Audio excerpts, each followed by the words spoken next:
Hello, good afternoon student. This is the unit number 4 and the unit name is building component. And today we will discuss about floorings. Okay. So in this video lecture we have to discuss about flooring. In flooring, introduction of flooring, components of flooring, materials for construction, okay, selection of flooring materials and types of flooring. ये जो 5 topics है उसके बारे में हम detail में आज discuss करने वाले हैं. Okay. So now first of all introduction. So in introduction of flooring, the purpose of a floor is to provide a level surface capable of supporting the occupants of a building, furniture, equipment and sometimes internal partitions. So to perform this function and in addition others which may vary according to the situation of the floor in the building and the nature of the building itself, the floor must satisfy the following requirements. जो floorings हम provide करते हैं तो वो flooring है वो इस conditions को सेटिस्फाई करना चाहिए. First one is adequate strength and stability, second one adequate fire resistance, third one sound insulation, fourth one damp resistance and fifth one thermal insulation. So in first adequate strength and stability, जो हम flooring provide करते हैं उसकी strength है वो adequate हो और उसकी स्टेबिलिटी हो वो एडिक्वेट हो. Second one adequate fire resistance, जो फायर रेजिस्टेंस है वो कैपेबल होना चाहिए flooring. Okay. Third one is a sound insulation, तो वो जो फ्लोरिंग है वो साउंड इंसुलेशन भी होना चाहिए. फोर्थ वन डैम्प रेजिस्टेंस, तो वो जो रेजिस्टेंस वो डैम्प रेजिस्टेंस होना चाहिए. Fifth one is a thermal insulation, तो जो उसका इंसुलेशन है वो थर्मल होना चाहिए. Now components of flooring. So first is a subfloor base course और floor base. So subfloor, the floor base is a structural component which supports the floor covering. Second one, for the ground floors, the object of floor base is to give proper support to the covering so that it does not settle and to provide damp resistance and thermal insulation. So जो सब floor base course और floor base है वो क्या है कि जो ground floor होता है उसमें उसका जो ऑब्जेक्ट है फ्लोर बेस वो प्रॉपर सपोर्ट देता है कवरिंग के लिए एंड उसके लिए क्या होगा कि वो सेटल नहीं होगा और प्रोवाइड डीप रेजिस्टेंस है वो और थर्मल इंसुलेशन है वो प्रोवाइड करेंगे. ग्राउंड फ्लोर्स में either rest directly on the ground और may be supported a little distance above the ground. तो जो ग्राउंड फ्लोर है वो आइदर डायरेक्टली रेस्ट होगा ग्राउंड के ऊपर और उसका जो सपोर्ट होगा वो लिटिल डिस्टेंस अबव ग्राउंड पे होगा. Now second one is a floor covering और सिंपली फ्लोरिंग. ओके. सो जो दूसरा है वो क्या हो गया, वो फ्लोर कवरिंग होगा और सिंपली फ्लोरिंग भी आ सकते हैं. ओके. सो जो फ्लोरिंग करते हैं तो उसमें जो मटेरियल्स फॉर कंस्ट्रक्शन है तो मटेरियल्स फॉर कंस्ट्रक्शन में कौन कौन से मटेरियल्स है इसका यूज होता है. ओके. सो जो मटेरियल्स ऑफ कंस्ट्रक्शन की बात करें तो उसमें एक आएगा सीमेंट कंक्रीट का यूज हम करेंगे. Second one lime concrete, stones, bricks and wooden block से उसका उपयोग हम फ्लोरिंग में करेंगे. Okay. Now moving forward, next is a selection of flooring material. So in selection of flooring material, initial cost, appearance, cleanliness, durability. जो selection of flooring material है उसमें first one है initial cost. The cost of material should be in conformity with the type of building and its likely use. जो initial cost है तो जो cost of material है वो कंफर्मिटी होना चाहिए टाइप ऑफ बिल्डिंग में और लाइकली यूज उसका होना चाहिए. Second one is a appearance. Covering should give pleasing appearance, that is it should produce the desired colour effect and architectural beauty. And third one is cleanliness. The flooring should be capable of being cleaned easily and it should be not absorbent. तो जो cleanliness की बात करें तो उसमें क्या होगा कि जो हमारा फ्लोरिंग है वो केपेबल होना चाहिए, क्लीन इजीली क्लीन कर सके and it should be not absorbent, और वो एब्जॉर्बेंट है वो अच्छे से नहीं, वो नॉट एब्जॉर्बेंट होना चाहिए. फोर्थ पॉइंट है durability. So in durability, the flooring should have sufficient resistance.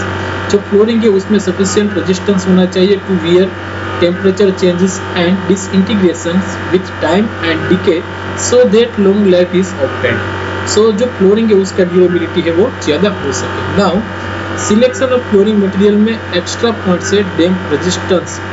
So in damp resistance, flooring should offer the resistance against dampness so that healthy environment is obtained in the building. Now, after that, sound insulation.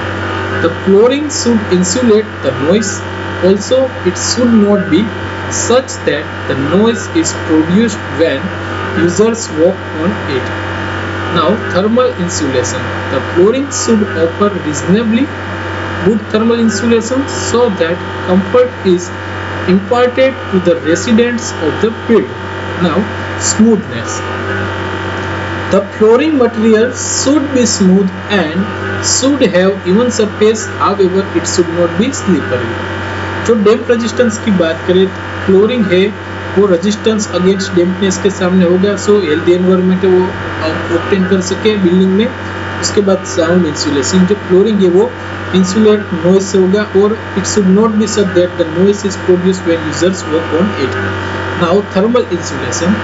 The flooring should offer reasonably good thermal insulation so that comfort is imparted to the residents of the building. And smoothness. The flooring material should be smooth and should have even surface. So, however, वो slippery नहीं होना चाहिए. Okay, सो इस तरीके से selection of flooring material में damp resistance है, sound insulation, thermal insulation and smoothness है वो आता है. Now fire resistance, hardness and maintenance. So in fire resistance, this is more important for upper floors.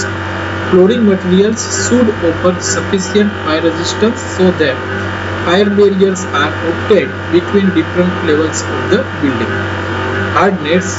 It should be sufficiently hard so as to have resistance to indentation marks, imprints, etc. likely to be caused by shifting of furniture, equipment, etc. Maintenance. The flooring material should require least maintenance. So 3 points हमने यहाँ पे देखे. पहला वाला था fire resistance, उसके बाद उसका हार्डनेस है वो अच्छा होना चाहिए और मेंटेनेंस है वो लीस्ट मेंटेनेंस होना चाहिए. फायर रेजिस्टेंस कैपेसिटी है वो भी उसकी हाई होनी चाहिए. Okay, so now selection of flooring material में फायर रेजिस्टेंस है वो भी एक, fire resistance, hardness and maintenance है वो पॉइंट है, उसको हमको ध्यान में रखना पड़ेगा. नाउ उसके बाद आता है मड फ्लोरिंग. तो जो ये सभी पॉइंट्स है वो फ्लोरिंग के डिफरेंट टाइप्स है. उसके पहले हम सिलेक्शन ऑफ फ्लोरिंग मटेरियल में हमने देखा कि उसका इनिशियल कॉस्ट है वो ध्यान में रखना पड़ेगा, अपीयरेंस, क्लीनलीनेस, ड्यूरेबिलिटी. उसके बाद next damp resistance, sound insulation, thermal insulation, fire resistance. Okay, smoothness है उसको, fire resistance, hardness and maintenance है, ये सभी पॉइंट्स है उसको हमको पहले ध्यान में रखना पड़ेगा. उसके बाद जो टाइप्स ऑफ फ्लोर्स है उसमें ग्राउंड फ्लोर का अगर हम बात करें डिटेल्स में, तो ग्राउंड फ्लोर है उसमें क्या आएगा कि ग्राउंड फ्लोर्स में ब्रिक फ्लोरिंग आएगा, flag stone flooring, tile flooring, cement concrete flooring, granolithic flooring, terrazzo flooring, marble flooring and timber flooring. यानी ये जो सब है वो फ्लोरिंग के टाइप्स है. उसमें हम पहले देखेंगे mud flooring. So in mud flooring, this flooring is cheap, hard, fairly impervious, easy to construct and easy to maintain. It has good thermal insulation property. Over a well prepared ground, a 25 cm thick moist earth is spread. तो उसमें क्या कि जो उसकी thermal insulation property है वो भी अच्छी है मड फ्लोरिंग की. And over a well prepared ground, जो वेल प्रिपेयर्ड ग्राउंड होगा वो 25 सेंटीमीटर थिक मॉइस्ट अर्थ है उसको हम यूज़ करेंगे और उसको स्प्रेड करेंगे. And then rammed well to get compacted thickness of 15 centimetre in order to prevent cracks. जो उसमें जो क्रैक्स डेवलप होते हैं उसको प्रिवेंट करने के लिए small quantity of chopped straw is mixed in the moist earth before rumped. Sometimes cow dung is mixed with earth and a thin layer of this spread over the compacted layer. Next, this is a chopped straw and this is a mud flooring. उसके बाद next one है वो है moorum flooring. So in moorum flooring, moorum is a form of disintegrated rock with binding material. जो मुरम है वो disintegrated rocks का form से वो बाइंडिंग मटेरियल है, उसमें उसका बाइंडिंग मटेरियल है। And to construct such a floor, a 15 centimeter thick layer of muram is laid over prepared subgrade। जो कंस्ट्रक्ट सच फ्लोर को कंस्ट्रक्ट करने के लिए 15 सेंटीमीटर का थिक लेयर हो मुरम का, उसको हम ओवर प्रिपेयर्ड सबग्रेड में रखेंगे। Over it 2.5 centimetre thick layer of powder moorum is spread. जो मुरम फ्लोरिंग की जो अपर सरफेस होगी उसमें हम 2.5 सेंटीमीटर का थिक लेयर है वो पाउडर मुरम का वो स्प्रेड करेंगे, एंड वाटर है उसमें स्प्रिंकल करेंगे ओवर इट, एंड सरफेस से उसको अच्छे से रेम करेंगे। After रेमिंग the surface is saturated with a 6 mm thin film of water. जो रेमिंग हो जाएगा उसके बाद क्या होगा कि उसका जो सरफेस है उसको हम सेचुरेटेड करेंगे with a 6 mm thin film of water से, एंड जो सरफेस है उसको well compacted. So the surface is well compacted under the feet of workmen till the cream of muram rise to top। जो surface है उसको well compact करेंगे under the workman feet के, वो कहाँ तक, जो टिल द उसका जो क्रीम ऑफ मुरम है वो टॉप में जो राइज हो जाए वहाँ तक। Then surface is levelled and allow to dry. उसके बाद क्या करेंगे कि जो उसका सरफेस है उसको हम लेवल करेंगे, एंड उसको जो अलाउ टू ड्राई है उसमें हम उसको अलाउ करेंगे। नाउ उसके बाद आता है brick flooring. So in brick flooring it is used in cheap construction, specially where good bricks are available। तो इसका हम यूज़ करेंगे चीप कंस्ट्रक्शन में, स्पेशली कहाँ पे कि जहाँ पे गुड ब्रिक्स है वो इजीली अवेलेबल हो वहाँ पे। This flooring is specially suited to warehouse, stores, godowns etcetera. This types of special flooring है उसको हम यूज़ करेंगे वेयर हाउस में, स्टोर्स में और गोडाउंस में इसका यूज़ करेंगे। 10 to 15 centimeter thick layer of lean cement concrete, 1 gm, 8 gm, 16 or lime concrete is laid over the prepared subgrade।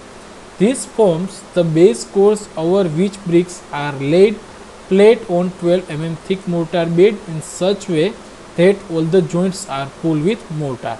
तो उसके बाद जो इसका फॉर्म्स है बेस कोर्स का, उसको ओवर विच ब्रिक्स में लेड करेंगे flat on 12 mm thick mortar bed, और in such way that all the joints are full with mortar. This is the figure of the brick flooring. Okay, now उसके बाद आता है flag stone flooring. Okay, so in flag stone flooring,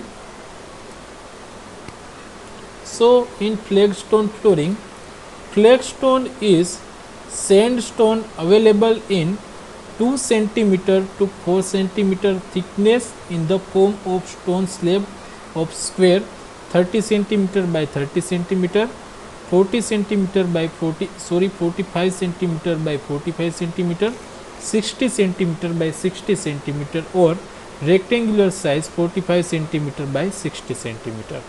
Subsoil is properly compacted over which 10 to 15 centimeter thick lime or lean cement concrete is laid।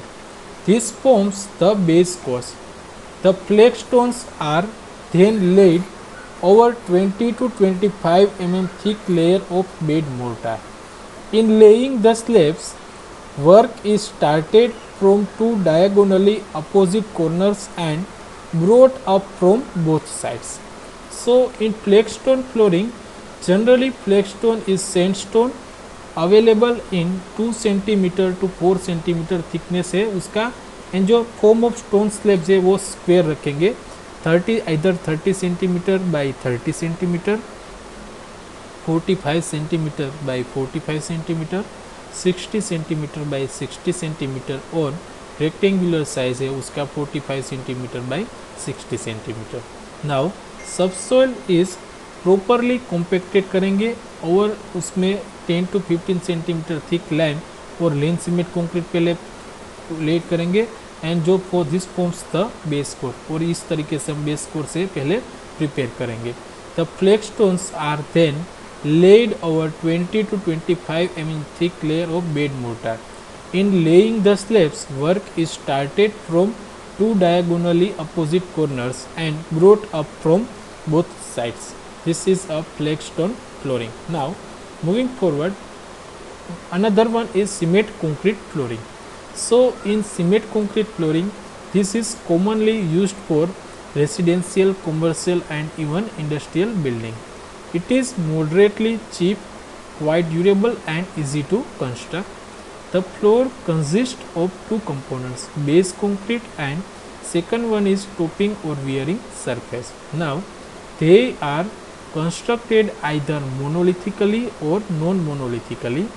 When the floor is laid monolithically, good bond between the two components is obtained, resulting in smaller overall thickness.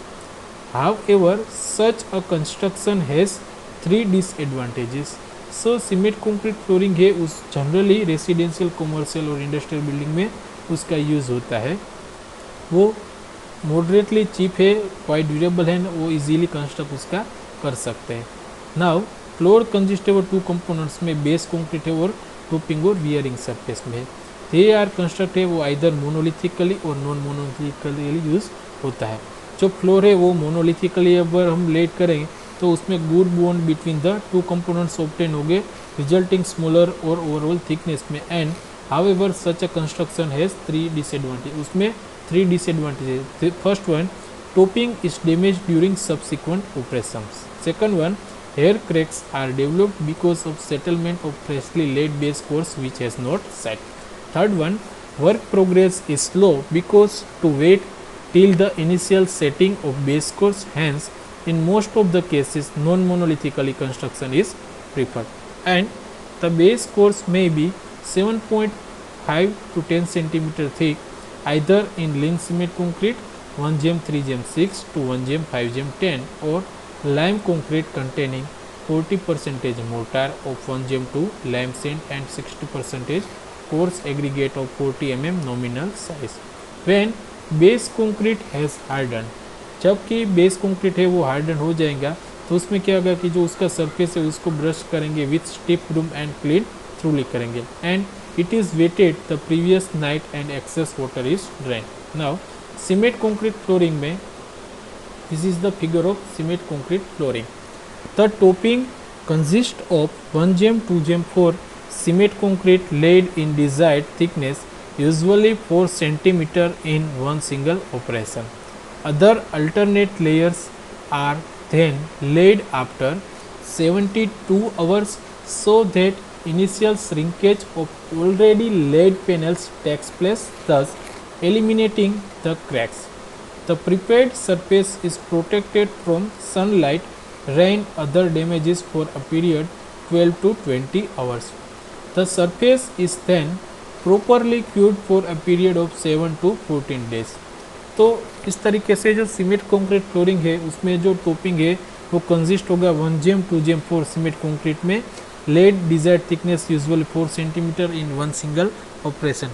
Other alternate layers में बात करें तो 70 laid after 72 hours, initial shrinkage है वो already laid panels takes place कराएंगे and thus eliminating the cracks है उसको eliminate करेंगे.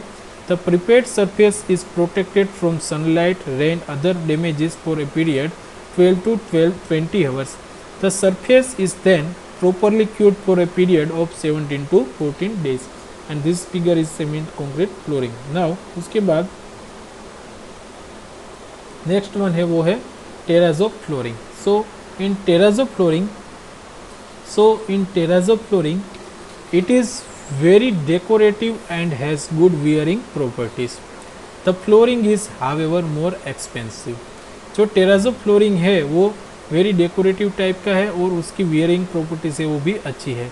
एंड जो terrazzo flooring है वो more expensive है. It is widely used in residential buildings, hospital, office, schools and other public buildings में उसका यूज़ होगा. Terrazzo is special prepared concrete surface containing cement and marble chips in proportion to 1gm 2. When surface has set, the chips are exposed by grinding operation. जो surface है वो set होगा when surface is set, the chips है वो exposed by grinding operation से वो exposed होगा। The sub base preparation and concrete base laying is done in the similar manner of cement concrete flooring. उसके बाद it is very decorative and has good wearing properties. The flooring is however more expensive. It is widely used in residential buildings, hospital, office, schools and other public buildings. Terrazzo is special prepared concrete surface containing cement and marble chips in proportion to 1:2 उसका proportion हम रखेंगे। Next, when surface has set, the chips are exposed by grinding operation. The sub-base preparation and concrete base laying is done in the similar manner of cement concrete flooring. The top layer may have 40 mm thickness consisting of, जो टेराजो flooring है उसका top layer है वो 40 mm thickness का रखेंगे और उसमें 34 mm thick cement concrete का 1:2:4 का जो बेस कंक्रीट है वो रखेंगे।